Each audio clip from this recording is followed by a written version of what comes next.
문자 많이 온다 근데. 네, 오늘의 성경 목록과 다시 들려드렸습니다. 오늘 띠리링 안에 들어갈 성경 목록은 무엇일까요? 정답 아시는 분은 오늘도 두 분의 목사님과 함께 등굣길 고고고 함께하는 날입니다. 이 대구 제1교회에서 진행되는 여성 8121번님은 오늘 직장 등굣길. 고고고 야 이거 생각보다 쉽지 않던데. 고고고. 네, 또 네. 저도 좀 이따 가봐야죠. 학교 갔다가 학교 갔다 또 가셔요? 한번 가보려고. 네. 오늘은 그러면 그 진로에 대한 이야기잖아요. 큰 얘기라서. 네, 맞아요. 그때는 이게 아까 얘기했지만 진로, 뭐 신앙 문제 이런 게 큰 거니까 이거 두세 개 뿌리면 나머지 고민이 좀 묻힐 것 같아서 그런 거. 엄마랑 싸우는데 어떡할까요? 아빠라서 모르겠다. 오늘 조금 그래 진지하네요. 진로에 대한 거. 네. 네. 하고 싶은 꿈은 있는데 성적이 안 나와서 또 고민이거든요. 그렇지. 뭐 그거는 뭐 공부해야지 뭐. 정답. 정답. 솔티.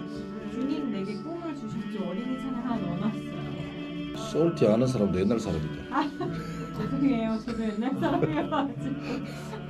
이제 들어가겠습니다. 등굣길 고고고. 고군분투하지 말고 고민을 고백하자. 고고고. 자, 우리 다음 세대와 함께하는 시간입니다. 오늘 두 분의 목사님 함께하십니다. 송병준 목사님, 이정희 목사님, 안녕하세요. 예 반갑습니다. 네, 반갑습니다. 이정입니다. 네, 반갑습니다. 또 잘 지내셨죠? 오랜만에 뵙습니다. 예 바빴네요 한 주간. 네, 한 주간 또 바쁘게 네. 지내셨죠. 오늘 또 어떤 고민들도 함께 나누게 될지 궁금한 마음으로 나왔는데요. 살짝 듣기는 했습니다. 네 그렇죠. 네, 우리 다음 세대들이 아마 오늘은 좀 공통된 고민을 많이 가지고 있지 않을까 이런 생각이 좀 들었습니다. 어쩌면 제일 큰 고민이죠. 네, 어떤 고민일지 일단은 먼저 한번 좀 들어봤으면 좋겠습니다. 네. 오늘의 고민 한번 들어보고요. 자, 그러면 제가 오늘의 고민을 보내준 친구의 목소리를 한번 들려드리도록 하겠습니다. 저는 아픈 사람을 치료해주는 간호사가 꿈인데 생각만큼 성적이 안 나와서 고민이에요. 네, 이렇게 아주 짧게 간단하네. 간단한데 고민을 보내주셨어요. 학교에서 녹음을 하신 것 같아요. 그죠. 예. 네, 좀 그 복도의 어떤 느낌이 딱 느껴지는데 애들 보고 조용하라 했는데. 네, 학창 시절의 그 느낌이 들어서 참 좋네요. 고민이 이 간호사라는 꿈이 있는데 성적이 안 나와서 이렇게 좀 고민 사연을 전해주셨습니다. 네. 우리의 진로에 여러 가지 고민들이 있잖아요. 이런 어떤 내가 꿈은 있는데 좀 성적이 안 나온다든지 아니면 뭐 방법을 모른다든지. 네, 다행인 거는 고등학교 시절에 꿈을 가지고 있다는 것은 되게 큰 좋은 일인 것 같긴 한 것 같아요. 실제로 이렇게 학교 현장에서나 또 고등부 또 사역하실 때 이정희 목사님께서 네. 꿈이 없는 친구들이 참 많이 있죠. 보통 이제 어른들이 꿈을 물어보면 아이들이 대답을 잘 못하거든요. 네, 음, 그래서 그런데 또 지금 오늘 질문 주신 친구는 이제 자기의 꿈을 가지고 이제 노력하려고 하는 자세가 있으니까 일단 긍정적이진 않나라는 생각을 좀 해봅니다. 관건은 공부다 그죠. 뭐, 공부를 해야 되는데 사실 꿈은 있는데 공부할 마음은 있는데 또 공부가 잘 안 될 수도 있잖아요. 네 그거는 이제 선생님들 책임 같습니다. 네. 저도 생각해 보면 학창 시절에 이 꿈이 있는데 방법을 잘 몰라서 좀 어렵기도 했고 네. 어떻게 준비해야 될지도 좀 막막하기도 했고 그랬던 것 같아요. 또 현장에 보면 그게 있는 것 같아요. 그러니까 꿈을 찾아야 되겠다는 어떤 강박도 있고 또 공부를 또 해야 되는 이 투 트랙이 같이 가니까 이걸 같이 해내기가 참 만만치 않은 거죠. 그러니까 어떤 사람들은 꿈을 찾기 위해서 찾는 그런 사람도 많고 그러니까 있어야 되겠다는 마음으로. 네. 그러니까 이제 공부를 하는데 목적이 희미하니까 동기부여가 잘 안 되는 경우도 많고 네. 그런 게 많은 것 같습니다. 그리고 지금 저는 이런 생각도 들었는데 듣고 계신 우리 학부모님들은 네. 우리 자녀가 과연 꿈이 있는지 또 그런 이야기들도 나누는데 꿈이 없다면 이 친구에게 어떻게 또 꿈을 발견할 수 있도록 또 이야기를 해주고 또 기회를 줄 수 있는지 그런 것들도 좀 고민이 있으실 것 같다 이런 생각도 좀 듭니다. 그렇죠. 뭐 네. 저도 집에 막내에게 늘 하는 말이 꿈을 정했냐? 아버지 묻지 마세요. 아직 결정 중입니다. 이게 지금 고민 중입니다. 계속. 지금 막내가 몇 학년이신가요? 중3. 예. 중3. 예. 그렇죠. 한창 중요할 때죠. 고등학교 또 진학해서 앞으로의 또 미래를 또 그려 나갈 그런 또 그렇죠. 시점이잖아요. 근데 또 생각해 보면 고등학교 때 대학을 또 진학을 하는 친구들도 있고 또 그렇지 않은 친구들도 있고 네. 사회로 나가는 친구들도 있는데 또 대학을 갈 때도 과나 이런 것들을 성적에 맞춰서 그냥 가는 경우도 많단 말이에요. 그렇죠. 예. 이제 그렇게 되면은 또 대학교에 가서도 방황을 하게 될 때도 있는 것 같아요. 뭐 좀 다르게 생각해 보면 그 이제 꿈을 이제 계속 가지라고 이야기하면 스트레스도 되잖아요. 학생들한테도. 지금 제 딸 10살밖에 되지 않았지만 딸한테 물어보면 꿈이 한 하루에도 10번씩 바뀌거든요. 네. 뭐 의사를 만나면 의사야 되겠다. 뭐 또 어디 뭐 슈퍼 가면 슈퍼 뭐 사장님이 되겠다. 뭐 여러 가지 바뀐다는 말이죠. 네. 그래서 좀 그런 어른들이 가지고 있는 여유들이 있으면 좋겠다. 아이가 빨리 결정해서 무언가 했으면 좋겠다. 보다도 이 아이가 좀 계속해서 꿈을 좀 발견할 수 있도록 부모님들이 마음의 여유를 좀 가져 주시면 어떨까 하는 생각도 좀 해봅니다. 네. 지금 이렇게 또 오늘 진로와 꿈에 대한 이야기를 나눠보고 있는데요. 참 우리 다음 세대에게 이 진로 문제는 정말 빼놓을 수 없는 고민 중에 하나가 아닌가 싶습니다. 가장 어떻게 보면 큰 고민이지 않나 그렇죠. 싶어요. 예. 제일 네. 큰 고민이죠. 네. 오늘 질문 진짜 간단하게 짧게 왔는데 네. 사실은 간단한 문제가 아닌 것 같긴 합니다. 맞습니다. 예. 짧지만 상당히 좀 중요하고 네. 또 정말 고민되는 부분이라고 생각을 해요.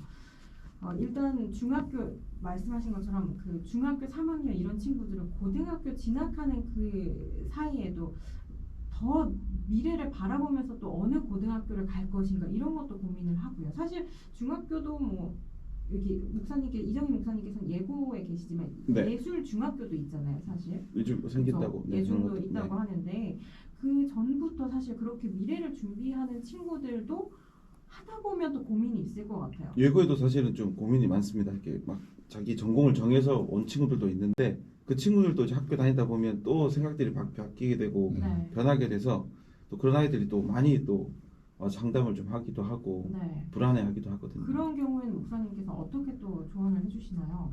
또 저는 이제 결국 이제 목사니까 결정적으로 하나님께서 이곳에 보내셨다는 마음을 좀 가지고 3년 동안 학교 생활에 충실을 하고 또 하나님께서 또 보여주신 꿈들이 또 발견되면 그 일을 걸어가면 쉽게 생각하면 음악 해가지고 무조건 악기만 가지고 살아갈 수 있는 삶들은 아니니까요. 또 음악에 관련된 또 미술에 관련된 또 무용에 관련된 다양한 분야에서 또 일을 할 수 있기 때문에 지금은 한 가지밖에 보이지 않겠지만 조금 더 계속해서 이곳에서 계속해서 실력을 쌓고 3년을 잘 지내다 보면 또 하나님께서 보여주시는 또 다른 길들을 음악과 관련돼서 자기 전공 관련돼서 뭐 음악 음향 감독이나 네. 또 무대 감독이나 또 설치하는 미술의 뭐 관장이나 이런 일들로 충분히 여러 가지 일들로 변경될 수 있기 때문에 네. 이 3년을 좀 소중하게 생각하기를 먼저 요청을 하죠. 요즘은 그래서 융합이나 연결이라는 단어가 맞아요. 굉장히 중요한 것 같아요. 네. 융합 많이 네. 하는 것 같고 또 문이과 통합 교육도 많이 그렇죠. 하는 것 같습니다. 네. 사실 우리가 꿈을 정한 친구들 또 꿈이 없는 친구들 모두가 사실 각자의 자리에서 여러 가지 고민들 진로에 대한 것들 과연 내가 무엇을 해야 하는가에 대한 고민들을 많이 하면서 지내고 있을 것 같아요. 지금 듣고 계신 우리 다음 세대도 그런 가운데 있지 않을까 싶은데요. 오늘 송병준 목사님께서 이런 진로에 대한 고민을 가진 친구들에게 말씀을 좀 전해주시면 좋겠습니다. 예, 아주 부담스러운 순간입니다. 예. 하필이면 오늘이 이제 수능 일주일 전입니다. 네. 우리나라에는 수능 듣기 평가할 때는 항공기 착륙도 멈추는 아주 독특한 나라가 됐죠. 또 고등학생만 아니라 아까 얘기했지만 중학생도 이제 특목고를 갈지 특성화를 갈지 인문계를 갈지 이렇게 결정할 시기가 지금이거든요. 그리고 조금 있으면 또 임용고시도 있는 청년들도 고민이 만만치 않습니다. 이 진로에 대한 고민은 실제로 너무 큰 고민입니다. 더군다나 교회 청소년들은 자주 이제 선생님이나 사역자나 부모들로부터 너의 비전이 뭐니라는 질문을 자주 받거든요. 그런데 아직 분명한 진로 계획이 없으면 그 질문 받을 때마다 내게 무슨 문제가 있나 그런 생각을 자주 해요. 그리고 그 순간을 면하기 위해서 그럴싸한 직업을 하나 정해놓고 자기의 꿈으로 이렇게 이걸로 정했다라고 말하면서 그 순간을 넘어가기도 하죠. 그리고 대부분의 경우처럼 진학은 요즘 전망 좋은 직종이나 아니면 현실적으로 자기 성적에 맞추어서 가는 게 현실입니다. 학교에서도 흔히 이과 문과 결정하는 기준은 내가 이 분야가 너무 좋아서 이런 게 아니라 저는 수학 과학이 어려우니까 문과로 갈게요. 아니면 자기는 그 반대니까 이공계열로 갈게요. 그런 말을 많이 듣거든요. 우선 제가 목사로 또 교사로 하나 고민드리자면 청소년들에게 너무 이 꿈에 대해서 진로에 대해서 강요하지 않으면 좋겠습니다. 혹시 아이들이 나는 분명한 비전이 없으니 뭔가 잘못된 게 아닌가라는 생각이 빠질 수 있거든요. 그러니까 없는 게 아니라 아직 발견하지 못한 것뿐이고 개인차가 있습니다. 어떤 사람은 정말로 빠른 시기에 자기 꿈을 결정하고 그 길로 가는 사람도 있지만 아까 목사님 말했던 것처럼 중간에 많이 바뀔 수도 있고 아니면 늦은 나이에 이게 내 꿈이구나를 발견할 수도 있기 때문이죠. 뭐 개인적인 감정으로 저도 제가 목회의 꿈을 꿨지만 학교에 있을 거라고 생각지도 못했습니다. 그런데 상황들이 그렇게 열렸고 지금 돌아서 생각해 보면 하나님께서 나를 학교에 교목으로 세우시고 이렇게 준비하셨구나라는 해석이 되어진단 말이죠. 또 부모 세대들도 좀 알아야 될 게 시대가 많이 바뀌었어요. 흔히 라떼라고 할 때 라떼는 한 사람이 한 직장에 가서 거기서 평생을 근무하는 평생 직장 이런 사람이 성실한 사람으로 인정받았는데 아주 이직하면 저 사람 뭔가 문제 있는 게 아니라고 생각했는데 지금은 그런 시대가 아니란 거죠. 얼마 전에 교육부 블로그에 나온 글을 보니까 2030년이 되면 한 사람이 평생 30-40개의 직업을 가져야 한다. 그런 시대가 온다라고 아주 기사가 난 걸 봤습니다. 시대가 달라졌어요. 오늘 여러분 그 부모님이나 또 혹시 방송을 듣는 청소년들이 있다면 오늘 시간 내서 흰 종이에다가 자기가 하는 직업들을 한번 적어보세요. 내가 하는 모든 직업의 종류를 적어보세요. 그러면 100개는 고사하고 30-40개도 적기 힘들걸요. 우리가 하는 직업 자체가 너무 적다는 거예요. 근데 2년 전에 나왔던 우리 국가 발간 책을 보면 현재 우리나라 직업의 종류는 16,891개입니다. 그리고 해마다 한 100여 가지 이상의 새로운 신종 직업들이 나오고 있습니다. 혹시 시각화 전문가, 수납정리원, 머신러닝 엔지니어, 애완동물 행동교정사 이런 것들은 처음 들어보는 직업인데 계속 생겨난단 말이죠. 그럼에도 변찮은 사실은 하나님은 각 사람에게 은사를 줘서 달란트를 줘서 그 달란트를 잘 사용하면서 하나님께 영광 돌리는 게 우리의 사명이란 말이죠.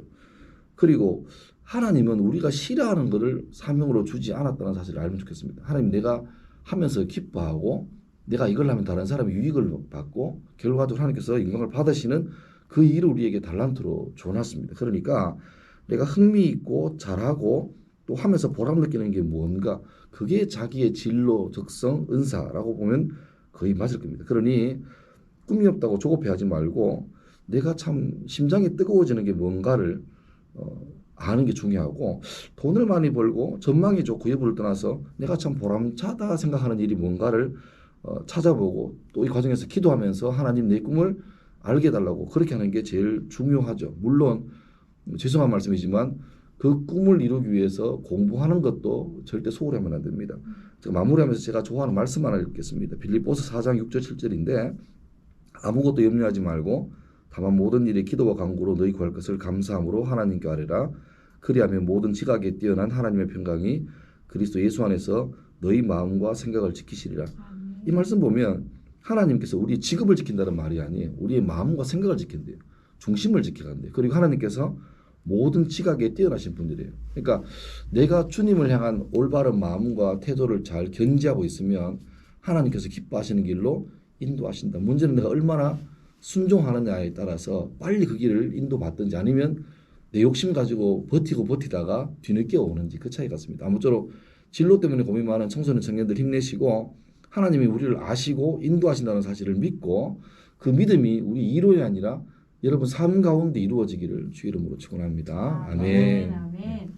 우리의 진로 문제도 모두 하나님께 맡겨드리고 또 하나님께서 우리 길을 잘 인도해 주실 줄 믿고 나아가는 그 믿음으로 나아갔으면 좋겠다 이런 생각을 해봅니다. 30대도 진로가 요즘은 40대까지. 아니 저도 뭐 고민인데요.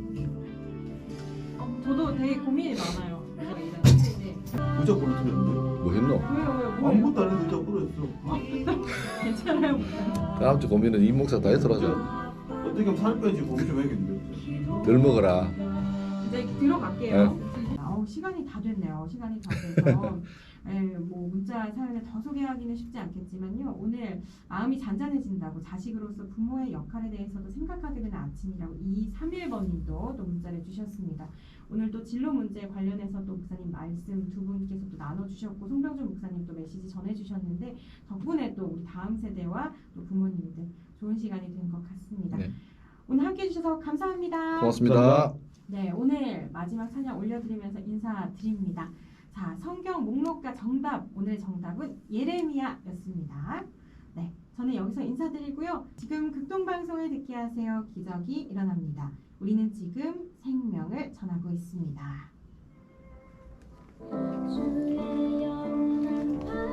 아이고, 고맙습니다. 고맙습니다. 시간 금방 간다. 시간 진짜 빨리 가요.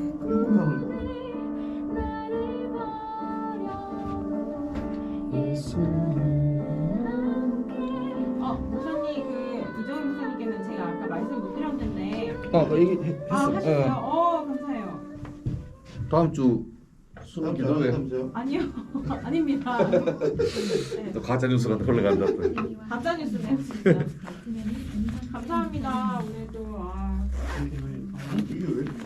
우리가 7시까지 와야 돼. 7시 20분까지 와야 돼. 천천히 오셔도 돼요. 네. 그래요? 그러니까 일단은 앞에 코너가 좀 있다 보니까 다른 시간들이 이거 잠깐만 7시 10분으로 맞추자. 미리 우리도 와서 좀 뭐 얘기도 해야 되니까. 네.